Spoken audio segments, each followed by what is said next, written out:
தேசிய முன்னாள் இராணுவ வீரர்கள் ஒருங்கிணைப்பு குழுவின் தென்மண்டல செயற்குழு கூட்டம் தேனியில் அமைந்துள்ள வேலப்பா பசுமை குழும வளாகத்தில் நடைபெற்றது.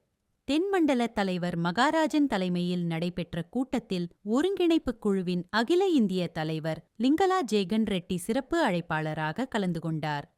தமிழ்நாடு தலைவர் சீனிவாசன், கேரளா தலைவர் கோபிநாத், புதுச்சேரி தலைவர் மோகன் உட்பட தென்மண்டல தலைவர்கள் அனைவரும் கலந்து கொண்டனர்.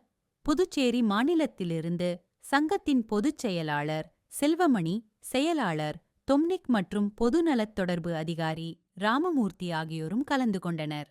கூட்டத்தில் வரும் ஏப்ரல் மாதம் நடைபெறவுள்ள அகில இந்திய தலைவர் தேர்தலில் தென் மாநிலத்திலிருந்து ஒருவரை தேர்ந்தெடுக்க வேண்டும் என்று முடிவு எடுக்கப்பட்டது.